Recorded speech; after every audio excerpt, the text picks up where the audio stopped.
Welcome back after the break. Artificial intelligence की अगर आप बात करें तो पूरी दुनिया में ये दिन ब दिन जैसे दिन गुजर रहे हैं, जैसे महीने गुजर रहे हैं, ये एक्सपैंड कर रही है, एक्सेल कर रही है और हम मुख्तलिफ टेक्नोलॉजीज़ को मजीद एडवांस होकर मुख्तलिफ जगहों पर मुख्तलिफ शोबाजात में काम करता हुआ देख रहे हैं।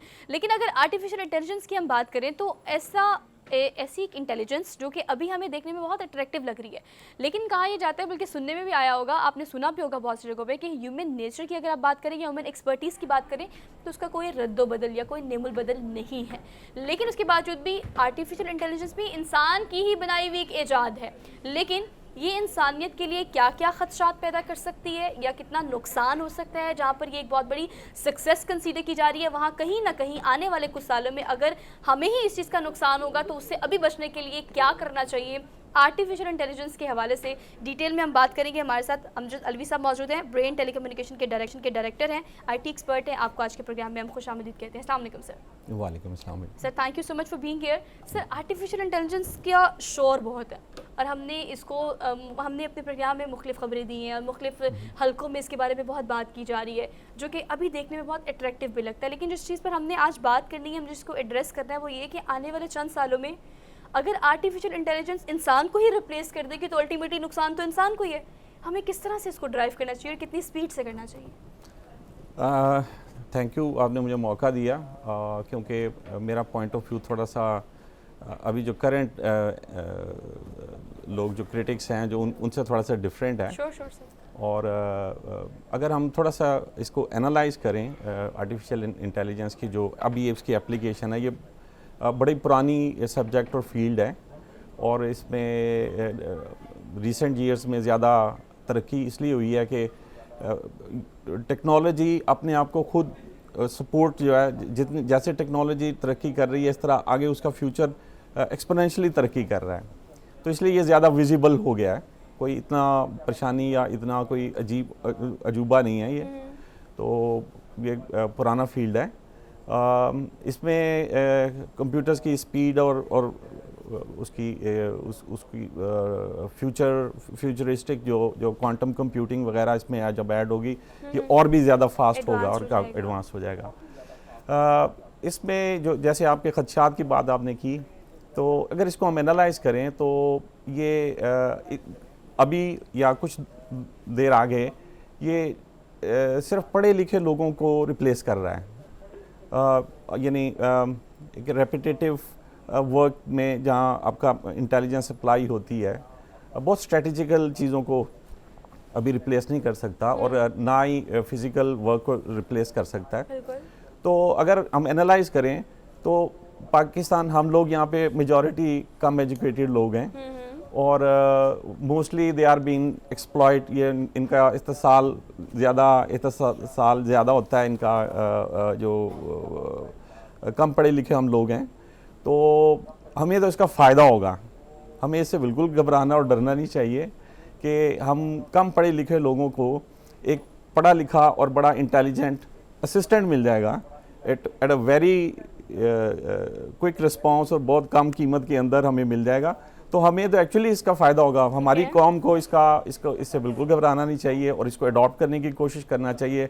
ये हमारे लिए हमारा स्लेव बना के रखना चाहिए। अगर हम पाकिस्तान की बात करें, यहाँ तो खैर बहुत टाइम लगना है इन सारी चीज़ों को आने को, और अगर हम बाहर दुनिया की बात करें, हम यहाँ से जाते हैं, हिंदुस्तान हो, पाकिस्तान हो, बांग्लादेश हो, बहुत सारे नौजवान जो है मेहनत मजदूरी के लिए बाहर जाते हैं। अब हम ये देख रहे हैं कि मुख्तलिफ वीडियोज़ हमारे सामने जो आ रही, मुख्तलिफ खबरें जो हमारे सामने आ रही, हम देख रहे हैं कि पेट्रोल पम्प हो या डिलीवरी के लिए हो या दीगर ऐसे काम जिसमें हम ये देख रहे हैं कि वहाँ पे बाकायदा उनसे काम लिया जा रहा है।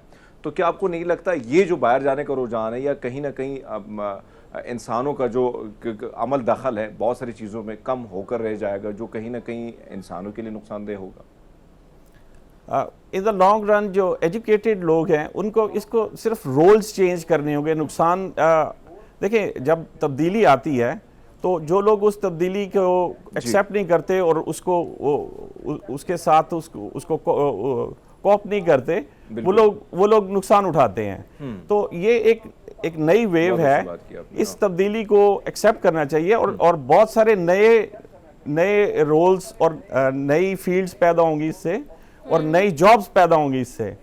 तो देखिए, वेस्ट में एक ट्रेंड है कि हर 5 साल के बाद लोग अपनी बाज़ दफ़ा करियर चेंज करते हैं, जबकि पाकिस्तान में ऐसा नहीं होता। पाकिस्तान में मोस्टली या एशिया के अंदर लोग चाहते हैं कि वो उसने एक डिग्री कर ली, उसने एक फील्ड में काम किया, अब वो उस डिग्री उसी करियर के साथ वो रिटायर या मरना चाहता है। ऐसा नहीं है। हमें दुनिया तेज़ी से तब्दील हो रही है। जब हमें इतनी असिस्टेंस और इतनी हेल्प मिल रही है चीज़ों से, तो हम क्यों ना उससे फ़ायदा उठाएं, उसको अपना कंपटीशन ना देखें। हाँ, आपकी बात वजह है कि जब ये रोबोटिक्स है, जैसे आपकी जो है ऑटोनमस गाड़ियां हैं जो खुद ही चलती हैं, बहुत सारी सर्विस है। जैसे आपके स्टोर्स हैं, वहाँ पे आपको उसकी ज़रूरत नहीं है, असिस्टेंट्स की ज़रूरत नहीं है, वहाँ पॉइंट ऑफ सेल की जरूरत नहीं है, कैशियर की जरूरत नहीं है। हमने देखा होगा सर, आपकी नज़र से गुजरा होगा, बल्कि हमारे पड़ोस में एक सारा नाम की एक एंकर भी वजूद में आई है। तो हम कहीं ना कहीं, चाहे सोहा है या मैं हूँ या दीगर हमारे जैसे लोग जो टेलीविज़न की स्क्रीन पर बैठते हैं, तो हमें भी कहीं ना कहीं खतरा लाक हो जाता है कि भाई अब मामला यहाँ तक पहुँच चुका है, यानी पड़ोस में पहुँच चुका है, तो यहाँ पर भी आ सकता है। लेकिन बहरहाल आपने दुरुस्त फरमाया कि इससे हमें सीखना चाहिए और हमें उस मैदान में आगे बढ़ना चाहिए, क्योंकि बहुत सारी ऐसी चीज़ें आपसे जानना चाहेंगे सर कि क्या क्या चीज़ें हैं जिससे इससे फ़ायदा भी उठाया जा सकते हैं। नुकसान तो दूर की अलग बात है, लेकिन आपने दुरुस्त फरमाया कि दुनिया जिस तरह तरक्की कर रही, तरक्की की राह पर गामजन है, तो हमें भी उनसे सीखना चाहिए, ना कि उन पर तनकीद करनी चाहिए। हाँ, जैसे मिसाल के तौर पे अभी करंट जो है डॉक्टर्स रिप्लेस हो रहे हैं, यानी वो डॉक्टर्स आप कंसल्टेंट के पास जाएं और बजाय उसके आप आर्टिफिशियल इंटेलिजेंस से, बल्कि एफडीए में एक ट्रायल प्रोग्राम अप्रूव भी हुआ है अभी। और इसी तरीके से लॉयर है। अब यहाँ पे लॉ जो है जो आपको बहुत महंगा पड़ता है, तो उसमें यह कि एक सेट रूल है या बहुत लंबी क्यूज़ हैं उसकी। पाकिस्तान के पॉइंट ऑफ व्यू से मैं बात कर रहा हूँ, लंबी क्यूज़ हैं आपके उसमें कोर्ट्स के अंदर केसेस की, उनको यानी जजमेंट आसानी से की जा सकती है। वो रेफरेंसेस एक इंसान की निस्बत बहुत ज़्यादा तेज़ी से रेफरेंसेस में डिग करके आपको वो बता सकता है और जस्टिस कर सकता है। तो इस तरह की बहुत सारी चीज़ें। अब जैसे आपकी ब्यूरोक्रेसी है, वहाँ पे लोगों को आप जैसे मैंने एक सवाल किया उससे कि पाकिस्तान में अगर मैंने FIR रजिस्टर करनी है तो वो क्या तरीका कार है। वो एक आम आदमी लेमैन जो है वो फ़ोन के ऊपर उसके वॉइस के साथ इंटरफेस करके वो उससे पूछ सकता है। उसको बेचारे को बहुत मुश्किल में नहीं डाला जाएगा, क्योंकि कंप्यूटर उसको सीधी सीधी बात बताएगा, उसको उसमें उसका कोई कोई अल्टीरियर मोटिव नहीं होगा। तो टेक्निकलिटीज नहीं होंगी। इन शॉर्ट सर मैं आपसे पूछना चाहती हूँ कि इलॉन मस्क की एक स्टेटमेंट आई है जिस पर हमने भी देखी, आपने भी देखी होगी, जिस नुकसान का वो इंडिकेट कर रहे हैं, जिस नुकसान को जिस एड्रेस करने की कोशिश कर रहे हैं, सर वो नुकसानात क्या है। For example on the lighter note, जैसे अरमीत पाजी ने कहा कि कल को हम तो इमेजिन करते हैं कि यहाँ पर मैं और यहाँ पे अरमीत पाजी, ये जो दो लोग हैं ना, ये बैठे होंगे और खबरें पढ़ रहे होंगे या मॉर्निंग शो कर रहे होंगे। द थिंग इज़ कि सारी चीज़ें जो हम देख रहे हैं, जिन सारी बातों की हम बात कर रहे हैं, ये सारी चीज़ें होंगी एडवांसमेंट के तौर पर, टेक्नोलॉजी के तौर पर, और हम उसको एक्सेप्ट भी करेंगे। लेकिन जिन नुकसानात की मैं बात कर रही हूँ सर, ऑब्वियसली कोई रिप्लेस तो नहीं कर सकता ह्यूमन पावर, ह्यूमन एक्सीलेंस को। तो नुकसान क्या क्या होगा? जो आपकी एम्प्लॉयमेंट है, हो सकता है वो कम हो जाए। हाँ, हो सकता है उसमें, लेकिन देखिए जो है आपका वो जो यूनिवर्सल वेज के ऊपर भी बड़ी डिबेट चलती रही कि कुछ लोग जो रिडेंडेंट हो जाएंगे उनको हम यूनिवर्सल वेज के ऊपर ले जाएंगे, उनको यानी रिटायर करके उनको सिर्फ पैसे दिए जाएंगे जो कहीं फिट नहीं होंगे। लेकिन ऐसा नहीं होगा मेरे ख्याल में। बड़ा चला था वो Y2K के अंदर ऐसा हो जाएगा वैसा हो जाएगा। कोई इतनी घबराने और परेशान होने की कोई ज़रूरत नहीं है। देखें, इसको फिर भी हम कंट्रोल कर सकते हैं। अब मैं मिसाल देता हूँ कि आप उससे कोई अगर आर्टिफिशियल इंटेलिजेंस में उन्होंने कंट्रोल लगाया, आप उससे कोई पर्सनल क्वेश्चन पूछें, किसी की प्राइवेसी को अगर वो जब उसका कोई आप क्वेश्चन पूछें तो वो कहता है भाई मैं किसी की प्राइवेसी लीक नहीं कर सकता, मेरे पास इंफॉर्मेशन है but I won't give you. तो उसमें यह कि ये इतना शुतरे बेमहाल नहीं है कि हम उसको कंट्रोल नहीं कर सकते। ये वो साइंस फिक्शन में हो सकता है बहुत फार फ्यूचर में ऐसा कहीं हो कि हम सब कंट्रोल दे के और सर, खुद far घर for में बैठ future की जाएं। जो आप बात कर रहे हैं ना सर, में उसमें मतलब मैं जब बात कर रही हूँ तो मेरे पास जो डाटा है उसमें थोड़े इस तरह की स्टेटमेंट्स भी हैं। मतलब साइंसदान क्या कहते हैं, जैसे मैंने इलॉन मस्क की स्टेटमेंट को कोट किया। सर, साइंसदानों का ये भी कहना है कि अगर हम 2050 की बात करें, आप फार टाइम की बात करें, तो मैंने कहा इसको कोट करते हैं, उस वक्त तक ये कहा जा रहा है कि आर्टिफिशियल इंटेलिजेंस के ज़रिए एक इंसान को भी महफूज किया जा सकता है। मतलब उसको उसकी मेमोरी को महफूज किया जा सकता है, जो हमें उससे चाहिए उसको सेव किया जा सकता है। So is it possible, like artificial intelligence possible हो सकेगा? मैं ज़रा पास में जाता हूँ। आज से कोई 40-45 साल पहले मैंने कंप्यूटर स्टार्ट किया था, और हमने जब बिजनेस में मैंने नाम उसका रखा था ब्रेन कंप्यूटर्स। ओके। अब वो जो आज हो रहा है, मैं बड़ी बात नहीं करना चाहता, मतलब बूस्ट नहीं करना चाहता, लेकिन उस वक़्त जो आज हो रहा है, आई एंटिसिपेटेड कि एक कंप्यूटर इंटेलिजेंस में और लॉजिकली चीज़ों को एनालाइज करने में यहाँ तक आ सकता है कि आपकी जो जैसे ब्रेन वर्क करता है, इस तरीके से एक कंप्यूटर भी काम कर सकता है, बल्कि बियॉन्ड उसके भी कर सकता है, इसमें कोई शक नहीं है। और लेकिन it will take some more time.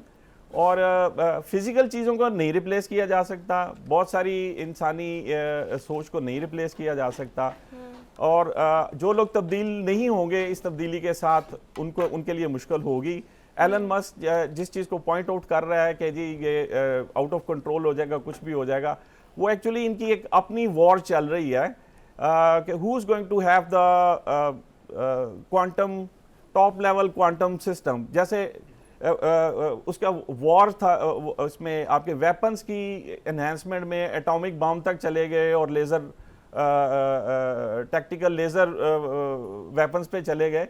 इसी तरीके से ये कंप्यूटिंग में और इंटेलिजेंस में, आर्टिफिशियल इंटेलिजेंस में जो इस वक्त वॉर हो रही है बिग कंपनीज़ के दरमियान में, गूगल की है, माइक्रोसॉफ्ट की है, एलन मस्क की है, नेशंस की है, चाइना की है, अमेरिका की है, everybody is trying to build a very powerful super duper quantum system जिसके अंदर आर्टिफिशियल इंटेलिजेंस सेंट्रली शेयरेबल पूरी दुनिया के लिए, या एटलीस्ट उस पर्टिकुलर कम्युनिटी के लिए जिसको वो टारगेट कर रहे हैं, उसके लिए वो प्लान कर रहे हैं। तो वो उस चीज़ को वो मेंशन कर रहे हैं कि ये कहीं आउट ऑफ कंट्रोल ना चले जाए, कि ये पैशन जो है ये आउट ऑफ कंट्रोल ना चले, इसलिए उन्होंने मना किया कि आप इसको प्लीज़ अब ये इस रेस में ना आगे जाया जाए। जो ये मेरा एनालिसिस है, maybe I am wrong.